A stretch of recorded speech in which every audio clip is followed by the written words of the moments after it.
Year का जश्न हो या फिर किसी अमीरजादे की शादी, ये कुछ ऐसे मौके हैं जब करीना, कटरीना, प्रियंका या दीपिका जैसी बॉलीवुड ब्यूटीज अपने बैंक बैलेंस को जमकर है बढ़ाती। तो फिल्म्स के अलावा अपने दूसरे प्रोजेक्ट से किसने वसूल की तगड़ी फीस? Let's have a look at the price earned by B town girls from such big deals.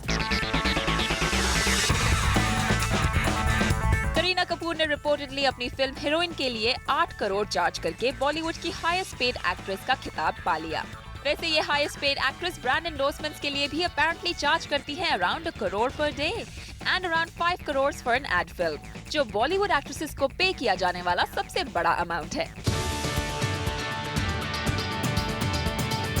अपनी नेशन वाइड पॉपुलैरिटी को ध्यान में रखते हुए कटरीना कैफ आजकल अपनी फिल्म्स के लिए करीब 4 करोड़ रुपए चार्ज करती हैं। फिल्म्स में अदाओं के साथ साथ कैट रईसजादों की वेडिंग्स में अपने जलवे भी बिखेरती हैं। और सेक्सी कटरीना अपनी छोटी सी झलक के लिए चार्ज करती है वॉपिंग 1.5 to 2 crore. Next on the list is the hot and sexy Priyanka Chopra. अब तक खबर ये थी कि प्रियंका पर फिल्म चार्ज करती थी अराउंड 2 to 3 करोड़, लेकिन सुनने में आया है कि बर्फी की सक्सेस के बाद प्रियंका ने अपनी प्राइस 5 करोड़ तक बढ़ा ली है। शादियों में भी पिगी चॉप्स की परफॉर्मेंसेस की खूब डिमांड है, जिसके लिए वो चार्ज करती है करीब 50 लाख। साथ है प्रियंका की brand endorsements which fetch her approximately 50 lakhs per day। Anushka films के लिए चार्ज करती हैं 1 to 1.5 करोड़। वहीं वो एड्स के लिए 1.5 करोड़ की फीस भी लेती हैं। सोनाक्षी सिन्हा भी एक एडवर्टाइजमेंट के लिए 1.25 करोड़ चार्ज करती हैं। अब तक सोना पर फिल्म चार्ज करती थी 1.5 करोड़, लेकिन राउडी राठौर, सन ऑफ सरदार और दबंग 2 की सक्सेस के बाद अपेरेंटली उनकी प्राइस में आया है एक हाइक।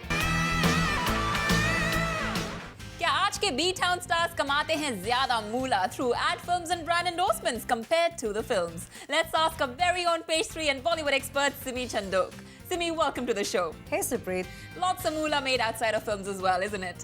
I think Supreet यहाँ पे आए तो हैं ये एक्टर्स बनने, लेकिन जब ये स्टार्स बन जाते हैं तो फिर ये भूल जाते हैं कि इनका जो प्राइमरी पैशन है वो मूवीज़ है एंड जो इनका टैलेंट था वो एक्टिंग था, लेकिन फिर इनका ये मेन टैलेंट जो है वो पैसा कमाना बन जाता है। And probably if a heroine is making about से 1 crore or 2 from a movie where she's spending 4 or 5 months, और फिर अगर पिक्चर चल जाती है तो उन्हें क्रिटिकल अक्लेम मिलता है, और अगर पिक्चर पिट जाती है तो उन्हें बहुत ही क्रिटिकली डिफेम भी होना पड़ता है, and that's not an easy thing to do. Secondly they have to go through a lot of stress, you know, promoting the movie और handling the failure of the movie, and they have to take the blame for it.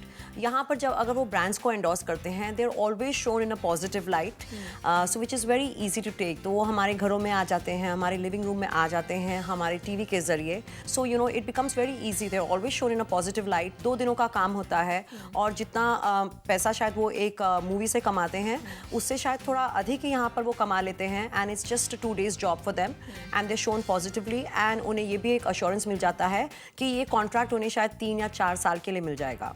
So they're looking good, and people are liking them, and people are buying more products thanks to them. So it's all working in a perfect way. And जब वो weddings पर जाते हैं, they're shown in a beautiful positive light, जहाँ वो dance कर लेते हैं, लोगों के साथ पोज करते हैं, and everybody is their fan, so there is no question of anything negative. Cash में पैसा ले लेते हैं, टैक्स उन्हें भरना नहीं पड़ता है उसका, फोटोज खींच के वहाँ से खिसक जाते हैं, and it's quick easy money and nobody's ever going to find out.